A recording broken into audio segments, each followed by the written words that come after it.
জাতের মেয়ে, একটা চন্ডালের মেয়ে। তখনকার সমাজে সবরই চন্ডাল বলে ব্রাহ্মণরা তাকে ভালোবাসতো না। কেন? নিচু জাতের মেয়ে তো, সবাই অবহেলা করত। শুধু তাই নয়, তার দুর্ভাগ্য এমন, সেই সবরই যখন মাত্র 5 বছর বয়স, সেই 5 বছর বয়সে তার বাবা মা তাকে ছেড়ে, ইহলোক ছেড়ে পরলোকে গমন করল। মানে 5 বছর বয়সে মেয়েটা অনাথ হয়ে গেল বাবা। তো সেই সবরই এমন এক ভক্ত ছিল, 5 বছর বয়সে যখন নিজের মাতা পিতাকে হারিয়ে দিয়েছে। আচ্ছা বলুন, তোমার ছোট্ট মেয়ে, ওইটুকু মেয়ে কোথায় যাবে? কেউ তো নেই, মাও নেই, বাবাও নেই, অন্ন নেই, বস্ত্র নেই, ঘর বাড়ি জমি জায়গা কিচ্ছু নেই। সবরই যেন আজকে পথের কাঙাল হয়ে গেল। আর পথের কাঙাল কেন এগো হবে না বাবা? ভগবানের মুখনিসৃত বাণী, ভগবান নিজের মুখে বলেছেন, যে করে আমার আশ আমি তারই করি কি সর্বনাশ। হরি বল। ভগবান বললেন, এ জগতে যে আমাকে ভালোবাসবে, যে বেশি হরি হরি করবে, যে বেশি ধর্মের পথে হাঁটবে, তার কপালে কষ্ট আছে। কি গোমা থাকে না? আপনি কোনোদিন কারো ক্ষতি করেননি, আপনি কোনোদিন অন্যায় করেননি, জীবনও আপনি কারো ক্ষতি করেননি, সৎ পথে যাচ্ছেন। কিন্তু কি জানেন তো মা, সতের শত্রু বেশি আর অসতের বন্ধু বেশি। যে ভগবানকে ভালোবাসবে তাকে সারা জীবন কাঁদতে হয়, এটাই সাক্ষাৎ প্রমাণ। 5 বছর মেয়ের বয়সে যখন সবরই অনাথীন হয়ে গেল, চিৎকার করে বলে উঠল, দয়াময়, তুমি আমার কাছ থেকে আমার মাকে কেড়ে নিলে, তুমি আমার কাছ থেকে আমার বাবাকে কেড়ে নিলে, তুমি তো আমার আপন বলতে কাউকে রাখলে না প্রভু। তবে একটা কথা জানি, ইহজগতে যার কেউ নেই তার ভগবান আছে, তাই না মা? জীবনে কোনোদিনও নিজেকে এক ভাববেন না, সব সময় মনে রাখবেন, আপনার কেউ থাক বা না থাক, একজন আছে, সে হলো বিপদ ভঞ্জন মধুসূদন। আমি মনে মনে প্রতিজ্ঞা করলাম, দয়াময়, আমার কেউ নেই তো কি হয়েছে, তুমি তো আছো। জীবনে যতদিন বেঁচে থাকবো, বৈষ্ণবের চরণ দুটো জড়িয়ে ধরে কাঁদবো। জীবনে যতদিন বেঁচে থাকবো, বৈষ্ণবের পদসেবা করব। আর ভালো যদি বাঁচতেই হয়, তাহলে একজনকেই ভালোবাসবো, সে হলো প্রভু রামচন্দ্র। আমাদের তো ধৈর্য নেই মা, আমরা সবকিছুতেই অধৈর্য হয়ে যাই। কিন্তু সবরই ধৈর্য দেখুন, এই রাম রাম রাম রাম করতে করতে এত বয়স হয়ে গেল, আর ভালো করে হাঁটতে পারে না। এবার হাতে একটা লাঠি ধরেছে, মানে বয়স হয়েছে তো মা, আর ঠিক মতো হাঁটতে পারছে না, লাঠি ধরে হাঁটে। বেলা যে যায়, বাসায় আগুন দিতে হবে তো বাবা। আর তো কামনা বাসনা নিয়ে পড়ে থাকলে হবে না। আস্তে আস্তে আমাদেরও বেলা চলে যাচ্ছে, চিরদিন তো এরকম থাকবো না বাবা। যত দিন যাচ্ছে আমাদের বেলা বয়ে চলে যাচ্ছে। ওই সবরই থাকে কোথায়? অতি বৃদ্ধা একটা পঞ্চবটির বনে, বনের মধ্যে বনটার নাম পঞ্চবটির বন। সেই পঞ্চবটির বনে একটা তাল পাতার কুড়ে ঘর, ছোট্ট একটা ঝুপড়ি ঘর। সেই ঝুপড়ি ঘরে কেঁদে কেঁদে বলছে, প্রভু গো, শুনেছি ডাকার মতো ডাকলে নাকি ভগবান পাওয়া যায়, তাহলে কি আমার ডাকটা ডাকার মতো হয়নি? তাহলে কি আমি তোমায় ডাকার মতো ডাকতে পারলাম না? আমি চঞ্চলের মেয়ে বলে কি কোনোদিনও তোমার দেখা পাবো না? আশা ছাড়েনি বাবা, আশাতেই তো চাষা খাটে, তাই না? আশা ছাড়লে হবে না। সে এখনো আশার প্রতি নদী বসে আছে। আমার জীবনে নদীর নাইয়া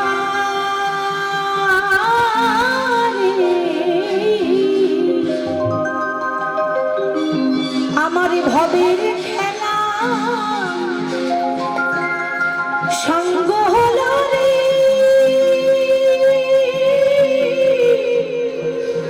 সুন্দর কথা। প্রভু সেদিন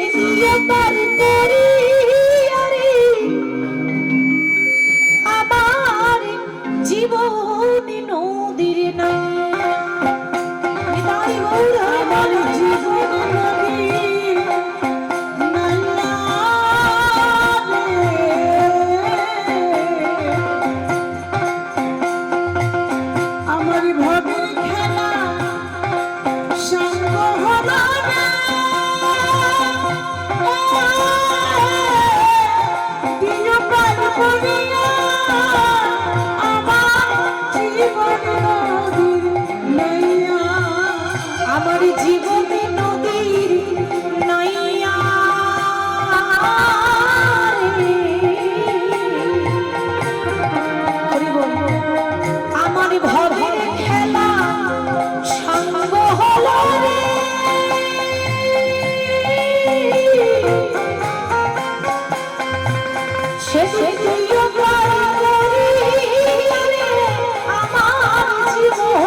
এসেছি চলে যাবো।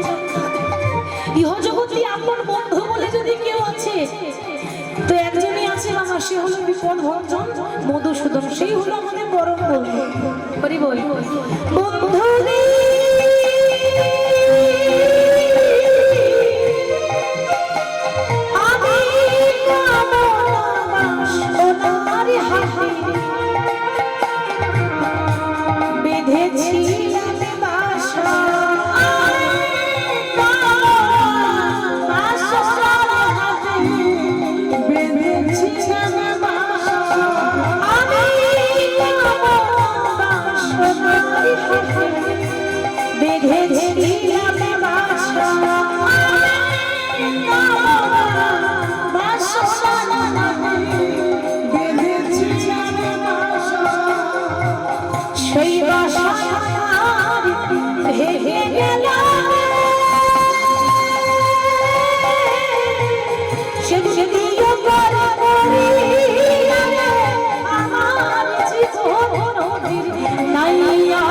রামচন্দ্র সবরীকে কৃপা করলো কোন দিন বাবা? সকলেই জানেন যখন রাবণ মা সীতাকে হরণ করে নিয়ে গেল, সেই দিন রামচন্দ্র ওই পঞ্চবটির বনে হা সীতা করে খুঁজছে, তাই তো? ঠিক করুন না, অ্যাডজাস্ট করুন, সিটি মারছে কেন? হরি বল। তো রামচন্দ্র সেদিন হা সীতা করে খুঁজছে। এখানে একটা প্রশ্ন আছে বাবা। কি প্রশ্ন? আচ্ছা আপনারা তো সকলে ভক্ত জ্ঞানী গুণী মানুষ, আচ্ছা বলুন তো রামচন্দ্র তো ভগবান ছিল, তাই তো? তাহলে যিনি ভগবান হবেন বাবা, তিনি জানবেন না যে আমার সীতা কোথায় আছে? কি গো জানবেন তো? রাম তো ভালো করে জানে যে আমার সীতা কোথায়। রামচন্দ্র চাইলে 5 মিনিটে মা সীতাকে উদ্ধার করে নিয়ে আসতে পারত, কিন্তু সেটা করলো না। কেন? লীলা করছে তো, জেনেও অজানা, মানে সব জানে তবু মা সীতাকে খোঁজ করছে, কিন্তু কারণটা তা নয়। উদ্দেশ্যটা সীতার খোঁজ নয়, উদ্দেশ্যটা হলো ওই সবরীকে কৃপা করবো বলে রাম জেনে শুনে পঞ্চবটির বনে ঢুকেছে। আর সেই সবরীর হাতে এঠো ফুল খেয়ে রামচন্দ্র প্রমাণ করেছিল যে মুচি হয়ে সূচি হয় যদি কৃষ্ণ ভজে, সূচি হয়ে মুচি হয় যদি কৃষ্ণ ত্যাজে। বাবা ভক্তিতে ডাকিলে আমি চণ্ডালের হই, কিন্তু অভক্তিতে ডাকিলে কোনো ব্রাহ্মণেরও নয়। নিতাই গৌর হরি হরি। এটা আমার কথা নয়, এটা ভগবানের কথা। তাহলে ভগবানকে কি দিয়ে পাওয়া যায়? একমাত্র ভক্তি দিয়ে পাওয়া যায়। আকুল সুরে ডাকলে না তারে পাওয়া যায়।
ভগবানকে পাওয়া যায়। সেই চৈতন্য মহাপ্রভু নবদ্বীপের মাটিতে হরিনাম বিলিয়ে দিচ্ছে। কেমন ভাবে শ্রীধাম নবদ্বীপের শোভাটি এত সুন্দর হয়েছে। হরে কৃষ্ণ মহামন্ত্র নাম গাইছে গৌর হরি। সুরধনির কিনারায় ওগো সোনারে নরে দিয়া আমার লোমাই করে বলছে একটু উলুধ্বনি দেওয়া যাবে মা? বা একটু দিয়ে দেন তো লক্ষ্মী মায়ের মতো। কি সুন্দর হয়েছে। এবার সবাই বাহু তুলে বলবো ওগো সুরধনির কিনারায় সোনার নরে দিয়া দেখো কাছে আমার মৌরা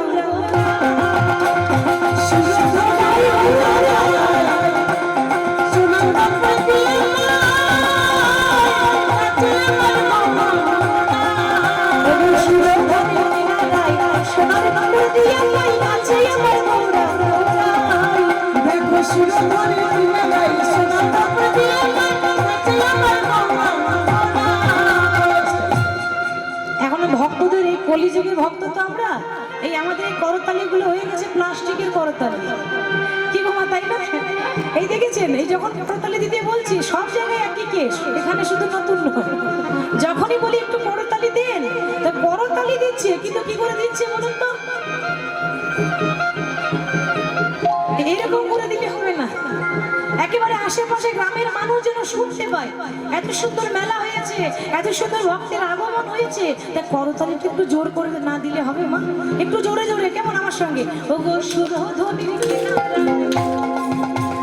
সোনার নরে দিয়া কাছে আমার মৌরা মৌরা কি সুরধনির কিনারায় সোনার নরে দিয়া কাছে আমার মৌরা মৌরা সুরধনির কিনারায় সোনার নরে দিয়া কাছে আমার মৌরা মৌরা কি সুরধনির কিনারায় সোনার নরে দিয়া কাছে আমার মৌরা মৌরা।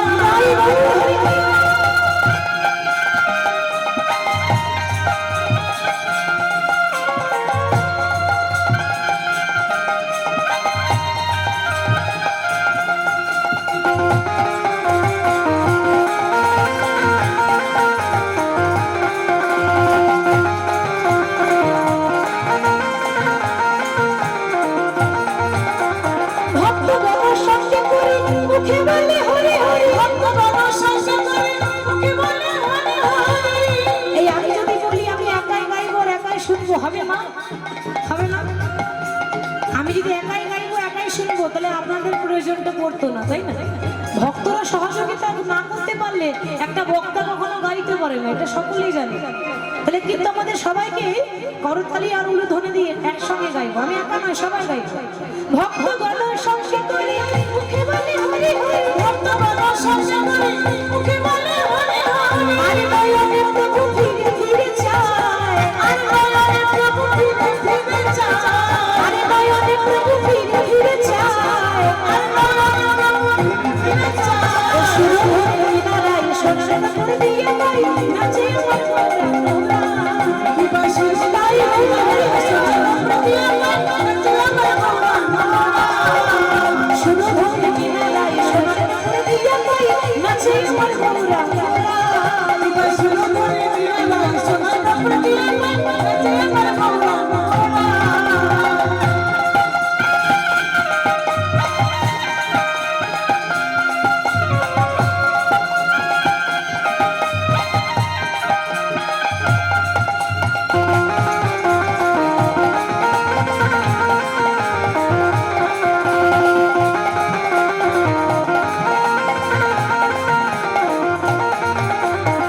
নদিয়ার পথে পথে চলে গৌর হরি, গোল বরদালে গোরা সঙ্গন করি। নদিয়ার পথে পথে চলে গৌর হরি, গোল বরদালে গোরা সঙ্গন করি। নদিয়ার পথে পথে চলে গৌর হরি, গোল বরদালে গোরা সঙ্গন করি। নদিয়ার পথে পথে চলে গৌর হরি, গোল বরদালে গোরা সঙ্গন করি। ভক্তগণ সংশয় করি মুখে বলে হরি হরি, ভক্তগণ সংশয় করে মুখে বলে হরি হরি। আরে নয়নে প্রভু ফিরে ফিরে চায়, আরে নয়নে প্রভু ফিরে ফিরে চায়, আরে নয়নে প্রভু ফিরে ফিরে চায়। ও সুরধুনী নারাই সোনার করে দিয়ে গাই, নাচে আমার মোরা মোরা।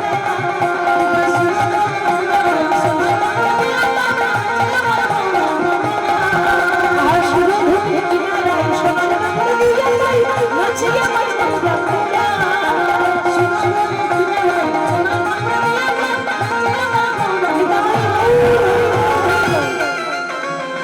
মহাপ্রভু হরিনাম বিলিয়ে দিয়েছিলেন, তার ভাব থেকে মহাজন বললেন, ভকতি বিনোদ প্রভু চরণে ধরি, তবু হরি নামে মহামন্ত্র লইল মাগিয়া, হরি নামে মহামন্ত্র লইল মাগিয়া। হরে কৃষ্ণ। আসুন আমরা একটু সংক্ষেপে গৌরচন্দ্রকে আস্বাদন করে নিলাম, এবার বিষয়ে চলে যাই। বিষয়টা আগেই বলে দিয়েছি, অগ্রদ্বীপের গোপীনাথ। হরি বল। তো মহাপ্রভু আজকে মনে মনে ভাবছেন, আজ শ্রীধাম নবদ্বীপের মাটিতে থাকলে হবে না, কারণ আমি তো সংসার করতে আসিনি, বরং সংসারী মানুষদের উদ্ধার করতে এসেছি। যারা সংসারে থেকে কামনা বাসনায় লোভ মায়ায় পড়ে আছে, তাদের মায়া থেকে মুক্ত করতে এসেছি। অতএব আর এখানে থাকলে হবে না। মহাপ্রভু মাত্র 24 বছর বয়সে সন্ন্যাসী হয়ে নবদ্বীপ ছেড়ে চলে গেলেন কোথায়? কাটোয়া কাঞ্চননগর। এই তো বাবা, সেখানে গিয়ে তো মন্ত্র নিয়েছিলেন কেশব ভারতীর কাছে গুরুদেব। তাহলে মহাপ্রভু যখন শ্রীধাম নবদ্বীপ ছেড়ে চলে গেলেন কাটোয়া কাঞ্চননগর, বর্ধমান জেলার কাটোয়া কাঞ্চননগরে, শ্রীধাম নবদ্বীপবাসী যেন সবাই শোকের ছায়া নেমে এলো। যারা এতদিন মহাপ্রভুর নিন্দা করত, তারাও পর্যন্ত আজকে কাঁদছে। বাবা, মহাপ্রভুকে সবাই ভালোবাসতো না। নবদ্বীপে এমন এমন মানুষ ছিল যে মহাপ্রভু হরির নাম গাইতো বলে তারা পাশে থেকে ঠাট্টা করতো, বাবা, ইঙ্গিত করতো, ঠাট্টা করতো, ব্যঙ্গ করতো। কিন্তু এটা যে পরম অপরাধ সেটা তারা জানে না। মহাপ্রভু নাম বিলাচ্ছে আর তারা ব্যঙ্গ করছে, ঠাট্টা করছে। আজ তারাও পর্যন্ত কাঁদছে। কেন? এতদিন মহাপ্রভুর মূল্য দিতে পারেনি, আজ চলে গেল, তারপর বুঝতে পারলো যে আমাদের ভগবান আমাদের ছেড়ে চলে গেল। আর মহাপ্রভু নবদ্বীপ ছাড়ার পর নদিয়ার দশা কি হলো? সবার থেকে বেশি যন্ত্রণা বেশি কার না? সচী মাতার, মানে মহাপ্রভুর মায়ের। একদিকে আর ও যাচ্ছে একদিকে। আপনি কীর্তন শুনতে ভালোবাসেন আর আপনার স্বামী ডিজে গান শুনতে ভালোবাসে, তাহলে এক হবে? মনের মিল হবে? তা স্বামী স্ত্রী দুজনকে এক পথের প্রতীক হতে হবে। তা তুমি যেমন ছেলে, মেয়েও সেরকম দেখেছি। মেয়েটার নাম হলো মাধবী, খুব ভক্তিমতী মেয়ে গো। এখন জোর করে বলে ভেবে বিয়ে দিয়েছে। আর বাবা যেই না বিয়ে হওয়া, ওই আদ্যাশক্তি মা মহামায়া রূপের দিকে যে একবার দেখে, এটা নিয়ম প্রকৃতির। সুন্দরী স্ত্রীর মুখের দিকে যেই না দেখেছে, অমনি ভগবানের কথা ভুলে গেল। হরি বল। আদ্যাশক্তি মা মহামায়া, নারী হচ্ছে স্বয়ং যোগমায়ার অংশ। এই নারীর দিকে যে একবার তাকাবে, তারা ভগবানের দিকে আর মন থাকবে না। এটা সাক্ষাৎ ভগবান বলেছে। ওই সুন্দরী স্ত্রী পেয়ে প্রত্যেকদিন বিয়ের আগে 4 বার সেবা দিত, বিয়ের পর হয়ে গেল দিনে 3 বার, একবার কমে গেল। বিয়ের পর একবার কমে গেল। দেখতে দেখতে মাধবী হয়েছে গর্ভবতী। দিন যায়, মাস যায়, গর্ভ সঞ্চার বেড়ে যায়। দেখতে দেখতে শুভ দিন চলে এলো, সন্তান জন্ম নিয়েছে। আর এই সন্তানকে কোলে নিয়ে ওই সন্তানের মুখ দেখে ঘরে ঠাকুর সেবা হয়ে গেল দিনে 2 বার, 2 বার কমে গেল। কি গো দেখছেন কি বাবা, সেবা বাড়ছে না কমছে? বিয়ের আগে 4 বার, বিয়ের পর 3 বার, আর একটা যেই না ছেলে হয়ে গেল, ব্যাস হয়ে গেল 2 বার, 2 বার সেবা কম। ভগবান বলছে বাহ বাহ বাহ বাহ, মানে যখন তোমার কেউ ছিল না, ছিলাম তখন আমি, আর এখন তোমার সব হয়েছে, পর হয়ে গেলাম আমি। তখন কি বলতো, প্রভু আমি তোমায় ছাড়া কিছু জানি না, তোমায় ছাড়া বাঁচবো না। আর আজকে যেই না ছেলে পেয়েছে, বউ পেয়েছে, অমনি হয়ে গেল, ভক্তি চলে গেল কোন দিন। বেশ তো, আমি দিয়েছি, এবার আমি একটা একটা করে কেড়ে নেব, তারপর বুঝবে যে কেউ হারিয়ে গেলে কতটা কষ্ট। এটা ভগবানের পরীক্ষা। কিছুদিন পর সন্তান যখন একটুখানি বড় হলো, মাধবী বলছে, ওগো আমাদের খোকার নাম রাখলে না তো? নাম তো আমি ভেবেই রেখেছি। কি নাম দেবো জানো? আমাদের খোকার নাম হলো গোপীনাথ। সে কি? গোপীনাথ তো ঠাকুরের নাম, আমাদের ঘরে ঠাকুর আছে তার নাম গোপীনাথ। আরে আজ থেকে জানবো আমার 2টো ছেলে আছে। বাবা বলা সহজ, কিন্তু করা সহজ নয়। কত সুন্দর বলছে দেখেছেন, আজ থেকে জানবো আমার 2টো ছেলে আছে, একটা মন্দিরে গোপীনাথ আর একটা আমার কোলে গোপীনাথ। ভগবান দেখছে, দাঁড়াও, তুমি আমার কত ভালোবাসো আমিও দেখি, তুমি কত ভালোবাসো আমাকে, আমিও তোমার পরীক্ষা নেব। তোমার পরীক্ষা শুরু হয়েছে। কিছুদিন পর দেখতে দেখতে দেখতে দেখতে কোলের ছেলে গোপীনাথ 5 বছর হলো। হঠাৎ করে হলো কি, মাধবী কি বলছে, মাধবী অনেকদিন ভিক্ষা করতে যাইনি, যাও না গো, ওই ঘরের ভেতরে ভিক্ষার ঝোলাটা আছে, একটু ভিক্ষার ঝোলাটা নিয়ে এসো। আর মাধবী যেই না ভিক্ষার ঝোলা এনে দিল, সেদিন ছিল দুজনের শেষ দেখা। মাধবী ভিক্ষার ঝোলা এনে দিয়ে সেই ঝোলাটা নিয়ে গিয়ে গোবিন্দ ঘোষ ভিক্ষা করতে গেছে। আর ভিক্ষা করে এসে যেই না ডাকছে, মাধবী কোথায় তুমি মাধবী, সাড়া দাও। ও মায়েরা, সাড়া দিবে কি করে? মাধবী তো আর নেই। যে চলে যায় সে কি সাড়া দেয়? যে চলে যায় সে আর সাড়া দেয় না। যে চলে যায় সে সাড়া দেয় না। যে একবার চলে যায় তাকে ডাকলেও আপনি সাড়া পাবেন না। তো মাধবী তো আর নেই, সাড়া দেবে কি করে? আস্তে একটু এদিকে লক্ষ্য করুন। আচ্ছা মাধবী কোথাও নেই, তাহলে নিশ্চয়ই ঠাকুর ঘরে আছে। ঠাকুর ঘরে দেখছে কি না, মাধবী ঠাকুরের চরণতলে লুটিয়ে পড়ে আছে। মাধবী নেই, মাধবী মারা গেছে। আরে বল, কোনো রোগ নেই, কোনো জ্বালা নেই, ওটা যে হঠাৎ করে মাধবী মারা গেল, এটা ভগবানের পরীক্ষা। ভগবান কেড়ে নিয়েছে, আর ভগবান যদি নেয় আপনিও ধরে রাখতে পারবেন না। গোবিন্দ ঘোষ বুঝতে পারছে না, ভাবছে প্রণাম করছে। বলি, ও মাধবী আর কত প্রণাম করবে গো, এসো উঠে এসো, দেখো কত বেলা হয়ে গেল, আমি ভিক্ষা করে এনেছি, তন্ডুল এনেছি, যাও নিজের হাতে রান্না করে আমার গোপীনাথের সেবা দাও। কতদিন হয়ে গেল আমার গোপীনাথের ঠিক মতো সেবা হয়নি, মানে এতদিন পর চৈতন্য হয়েছে, যাও যাও গোপীনাথের সেবা দাও। সারা দিচ্ছি। এ কি মাধবী, তুমি কথা বলছো না কেন? যেই না মাধবীর অঙ্গ স্পর্শ করেছে, দেখছি মাধবীর অঙ্গ শীতল হয়ে গেছে।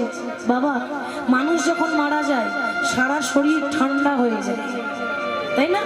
সারা শরীরটা ঠান্ডা হয়ে যায়, অঙ্গ শীতল, নাসিকায় নিঃশ্বাস নেই। মাধবী, না না না না, এ হতে পারে না। আমি যখন তোমাকে বিবাহ করে নিয়ে এসেছিলাম বলেছিলে স্বামী, আমি তোমায় কথা দিলাম সারা জীবন তোমার পাশে থাকবো, তাহলে কেন কেন আমায় মাঝপথে ছেড়ে দিয়ে চলে গেলে মাধবী? তুমি তোমার 5 বছরের ছেলের কথাটা চিন্তা করলে না? ও কাকে মা বলে ডাকবে? তুমি ছাড়া যে ওর আর নেই। গ্রামবাসীরা সবাই বোঝাচ্ছে, গোবিন্দ কাঁদছো কেন? কেঁদে লাভ নেই, যে যাওয়ার সে আর ফিরে আসবে না, সে চলে গেছে। যে চলে গেছে তার জন্য কেঁদে লাভ নেই। তোমার 5 বছরে যে ছেলেটা আছে তাকে তুমি মানুষের মতো মানুষ করো। হরি বল। এবার স্ত্রী মারা গেছে, এখনো 1 মাস হয়নি, মা 1 মাস হয়নি, সবে শ্রাদ্ধ কাজ পেরিয়েছে। আর তার কিছুদিন পরেই 5 বছরের ছোট্ট গোপীনাথ এসে বলছে, বাবা ও বাবা, এই জগতে সবারই মা আছে, আমার মা নেই কেন? তোর মা কোথায় গেছে আমি বলতে পারবো না রে। ওই যে ঠাকুর ঘরে গোপীনাথ আছে না, ওই যে পাথরটা, ওরে ও পাথর, ও ভগবান নয়, ও পাথর। ওরে যা, ওই পাথরটাকে জিজ্ঞাসা কর, ওই পাথরটা বলতে পারবে তোর মা কোথায়। মানে বাবা রাগ করেছে ভগবানের ওপর, তাই ভগবান বলে না, বলে পাথর। আমরা বলি না এরকম? আমাদের যখন কোনো বিপদ হয় আমরা দেখবেন ভগবানকে বলি, তুমি ভগবান, তুমি ভগবান নও, তুমি পাথর। তুমি যদি ভগবান হতে তাহলে আমার সর্বস্ব তুমি আমার কাছে কেড়ে নিতে না, দয়াময়। তুমি ভগবান নও, তুমি পাথর। ওরে যা, ওই পাথরটাকে জিজ্ঞাসা কর, ও বলতে পারবে তোর মা কোথায়। একটা ছোট্ট ছেলে, ছোট্ট গোপীনাথ কাঁদতে কাঁদতে গোপীনাথের চরণ ধরে বলছে, গোপীনাথ ও গোপীনাথ বলো না গো আমার মা কোথায়, বলে দাও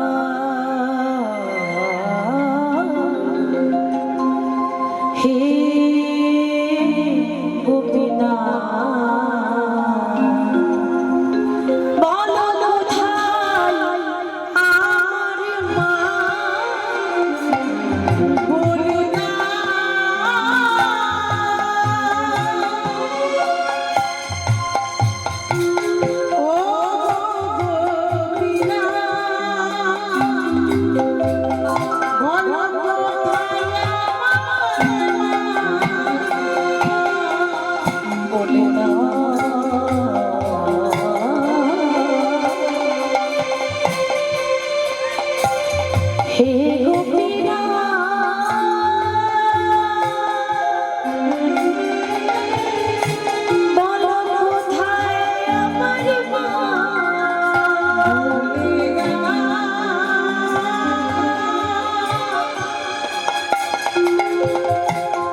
ডাকিয়া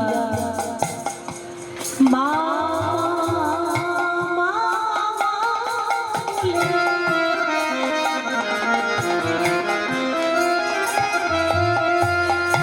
আমার মা যে আমায় নেই না বলে, ডাকিয়া মামা বলে।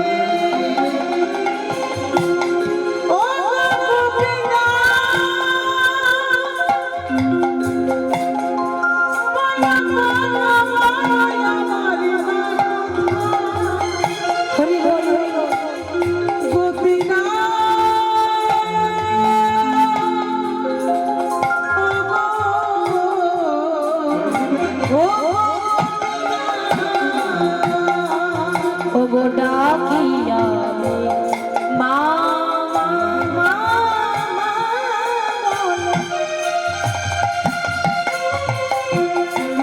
ওগো মা যে আমায় নেই না বলে, ডাকিয়া মামা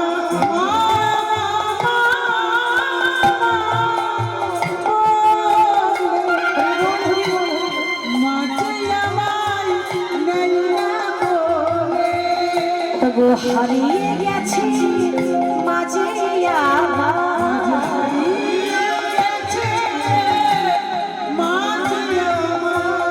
আমি খুঁজে পেলাম না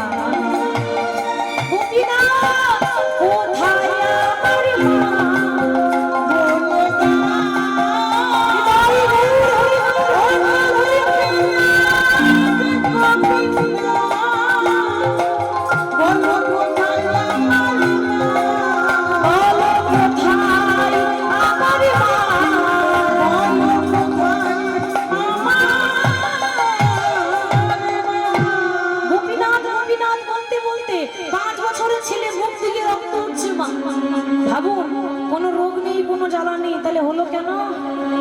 আমরা সবাই জানি রাখে হরি তো মারে কে, কিন্তু মারে হরি তো রাখে কে, তাই না?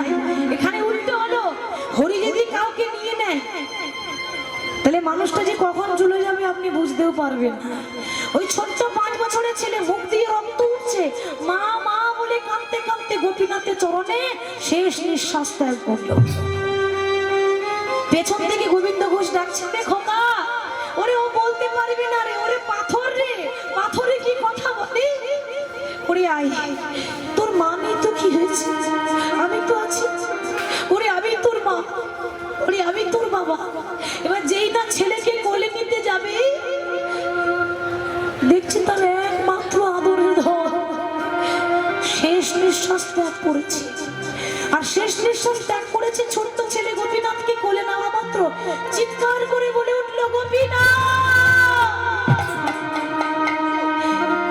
এ কি করলে গোপীনাথ, এ কি করলে গোপীনাথ, তুমি আমার স্ত্রীকে কেড়ে নিলে, আমি তখনও কিছু বললাম না,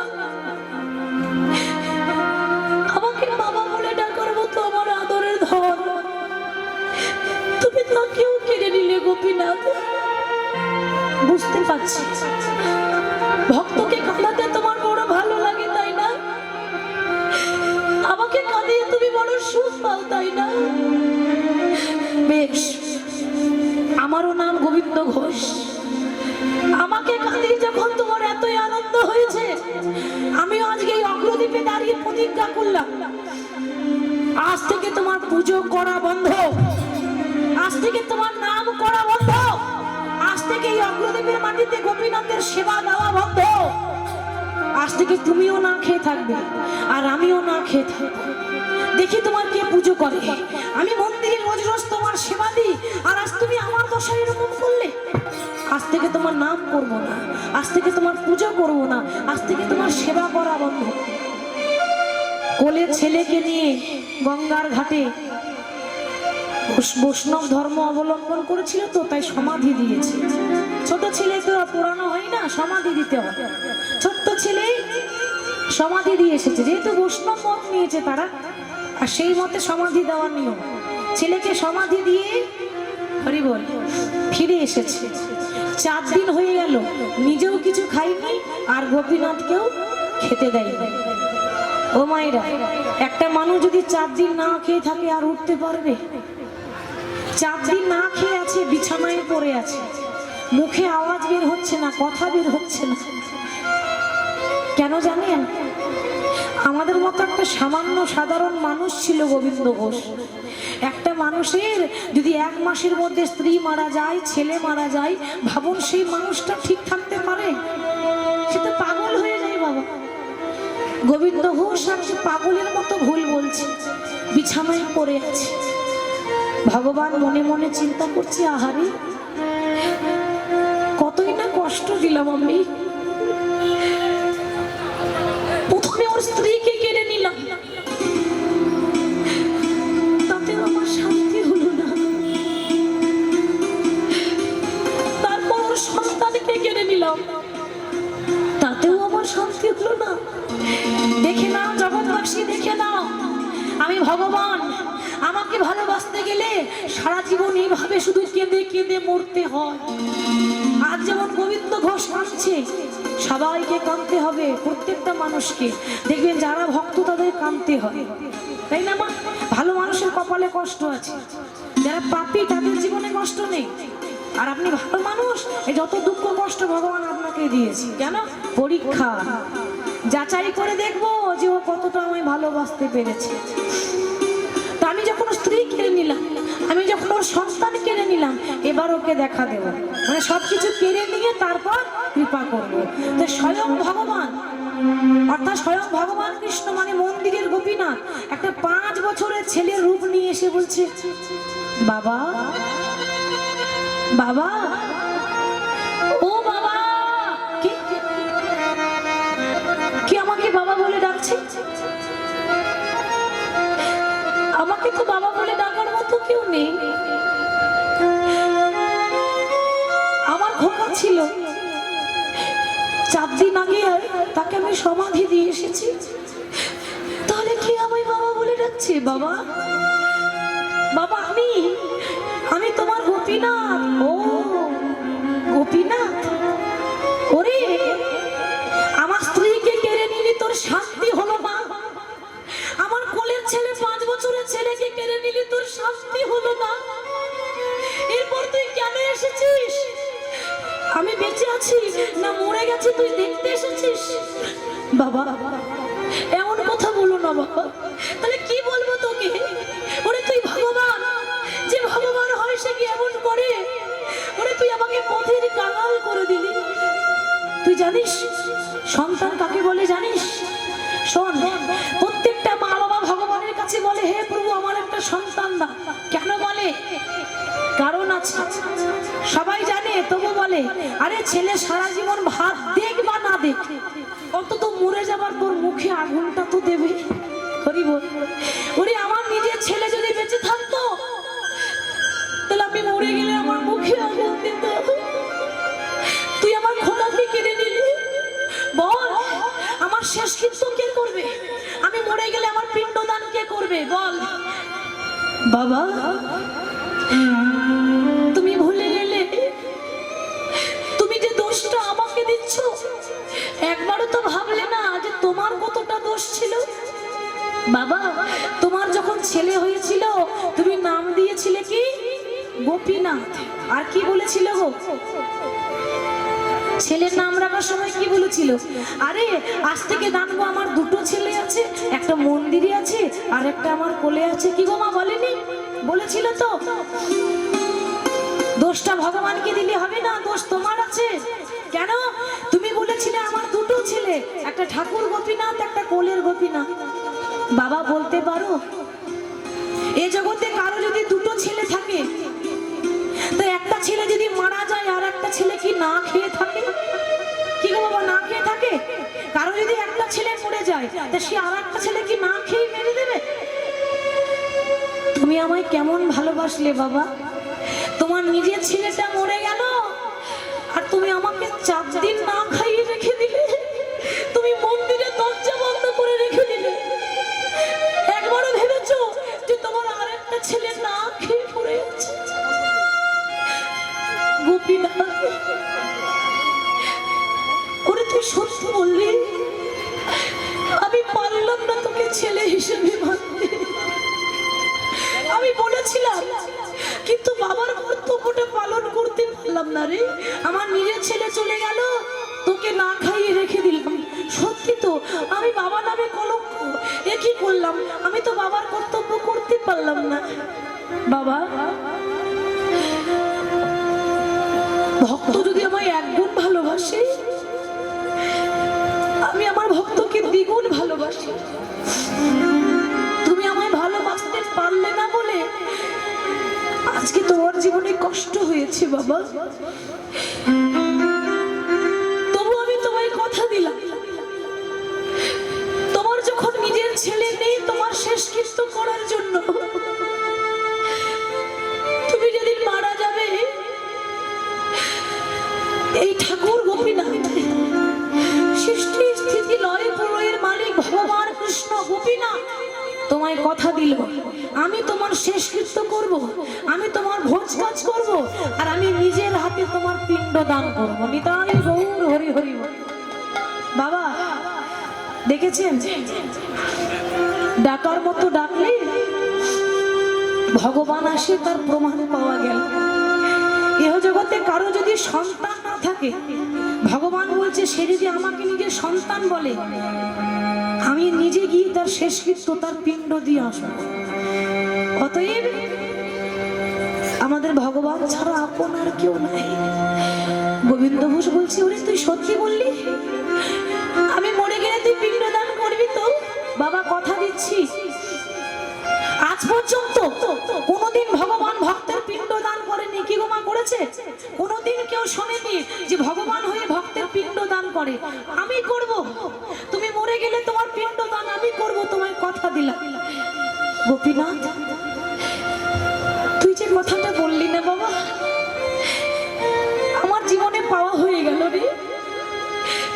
আর আমি কিছু চাই না গোপীনাথ, একটা শেষবারের মতো অনুরোধ।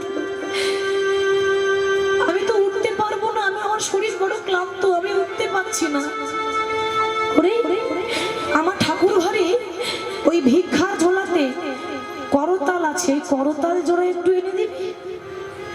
গোপীনাথ বলছি, বাবা করতাল নিয়ে কি করবে? হরি বল, করতাল নিয়ে কি করবো জানিস? এ জগতের ভক্তরা তো ভগবানকে নাম শুনিয়ে দেয়। আমার ইচ্ছা আছে তুই ভগবান হয়ে আমার কানে একটু নাম শুনিয়ে দে। কথাটা বলা মাত্র ভগবান অঝোর ঝরে কাঁদছে। এ জগতে ভক্তরা আমাকে নাম শুনিয়ে দেয়, কিন্তু আমি কোনোদিন আমার ভক্তকে নাম শুনিয়ে দিতে পারি না। ভগবান করতাল নিয়ে এসে বলছে, বাবা তুমি তুমি আমার কোলে মাথা দিয়ে শুয়ে পড়ো, আমি তোমার কানে নাম শুনিয়ে দিচ্ছি। আহারে দেখুন, সবকিছু কেড়ে নিয়েছে, তার পরিবর্তে কত ভালোবাসা ভগবান দিচ্ছে। ভগবানের কোলে ভগবান মাথা দিয়ে শুয়ে পড়েছে। বাবা তুমি ঘুমিয়ে পড়ো, আমি তোমাকে মায়ার ঘুম থেকে উদ্ধার করে দেব। বাবা আমি তোমাকে সংসারের ঘুমের থেকে মুক্ত করে দেব। ভগবানের কোলে মাথা দিয়ে গেই না ঘুমিয়েছে, ভগবান কানে নাম শুনিয়ে দিচ্ছে। আসুন আমরা সেই মহামন্ত্র নাম, আমাদের নিদানকালে যে নাম আমাদের দরকার, সে নাম আমরা সবাই করব। হরে কৃষ্ণ হরে কৃষ্ণ কৃষ্ণ কৃষ্ণ হরে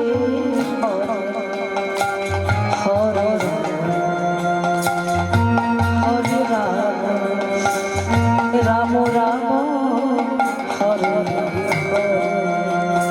হরে কৃষ্ণ কৃষ্ণ কৃষ্ণ হরে হরি বল।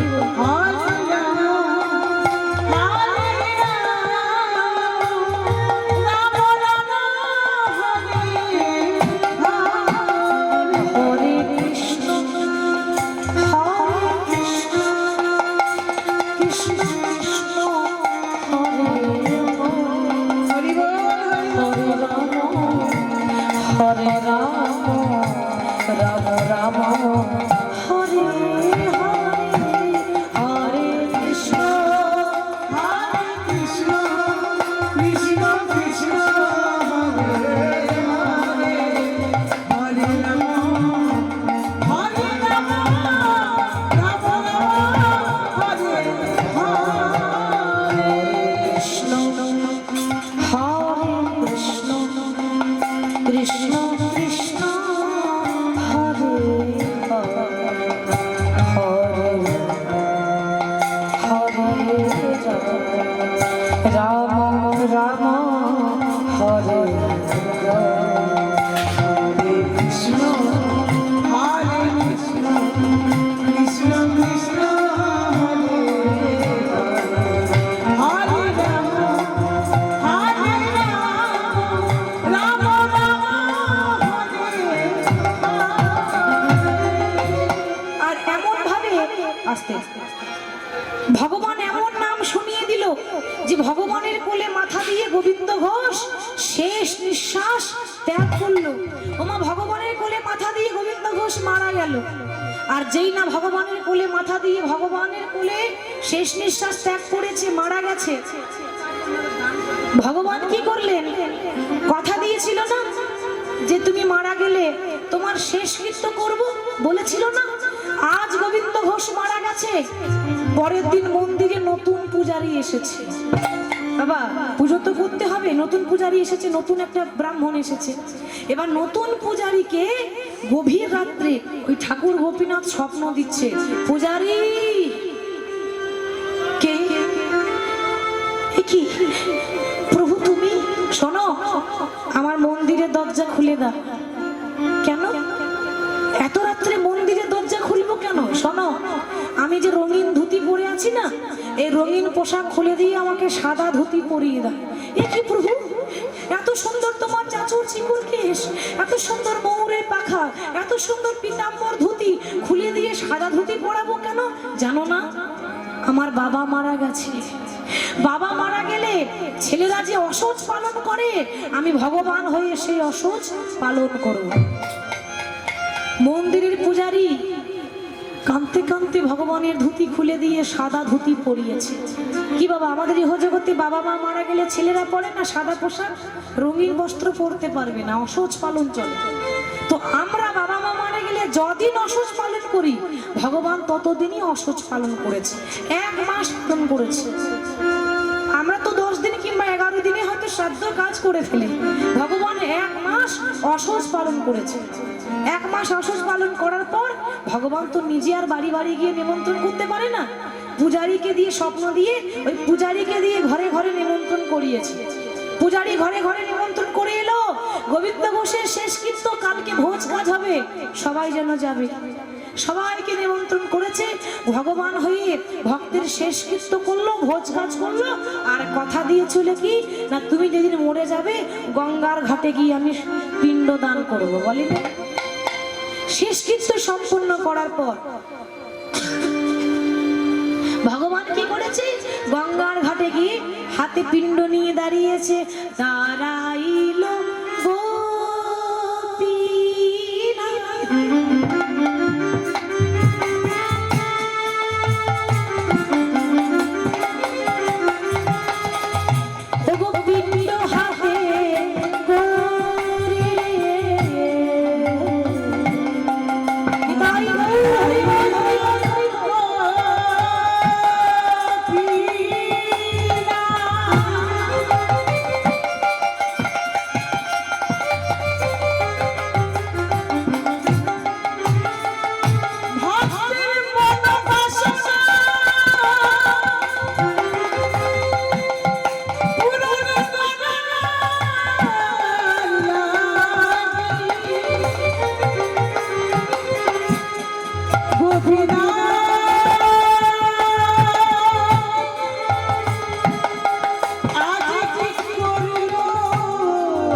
ভক্তের শেষ ইচ্ছা পূর্ণ করা লাগে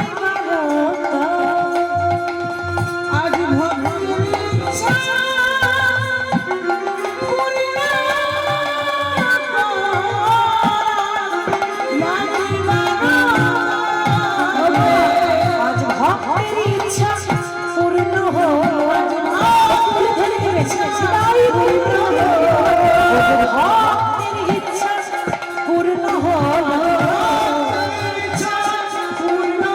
ভক্তের ইচ্ছা পূর্ণ আজ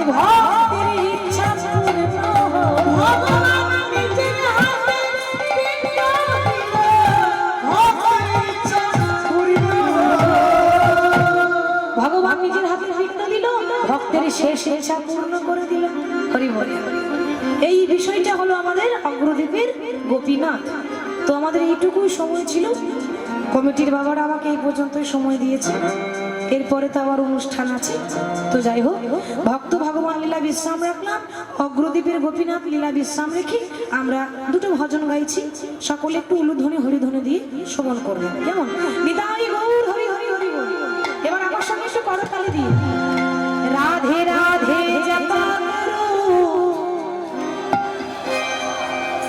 যারা যারা নৃত্য করতে চায় কোনো অসুবিধা নেই, একেবারে দুবাহু তুলে নৃত্য করবেন, কেমন? কারণ লজ্জা ঘৃণা ভয় তিন থাকতে নয়। আমরা ভগবানের নামে বড় লজ্জা করি, কিন্তু লজ্জা করবেন না, সবাই গাইবো, সবাই নৃত্য করবো। রাধে রাধে জপা করো, কৃষ্ণ নামে দিয়া করো। রাধে রাধে জপা করো, কৃষ্ণ নামে দিয়া করো। রাধে রাধে জপা করো, কৃষ্ণ নামে দিয়া করো।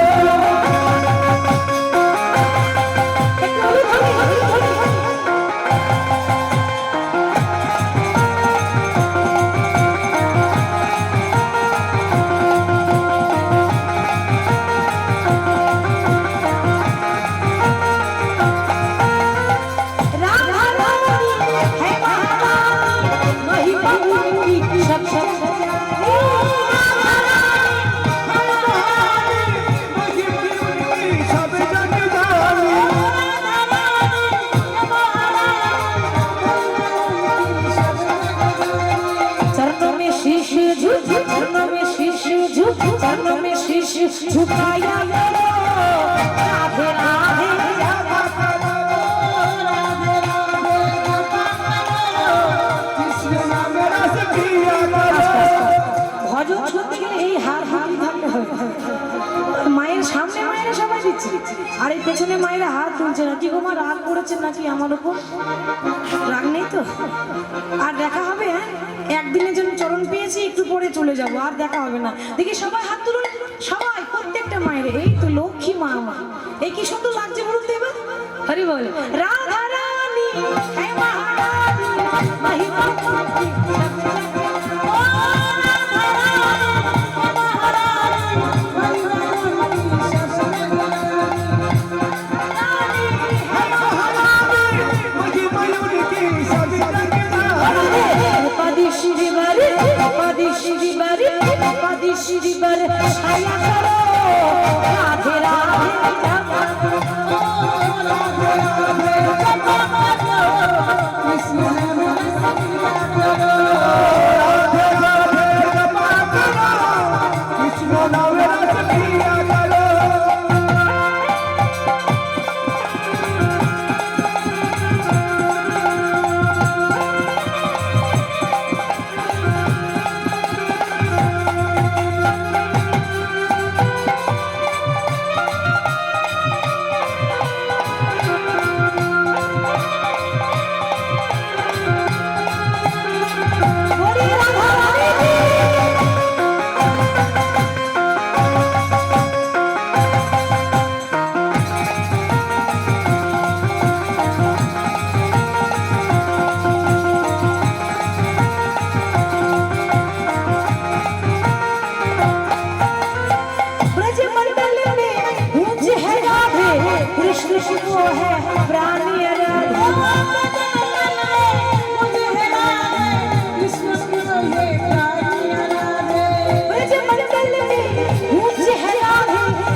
जुगल छवि में बली, जुगल छवि में बली जाया करो, राधे राधे जपा करो, राधे राधे जपा करो, कृष्ण नाम रस पिया करो, राधे राधे जपा करो, कृष्ण नाम रस पिया करो।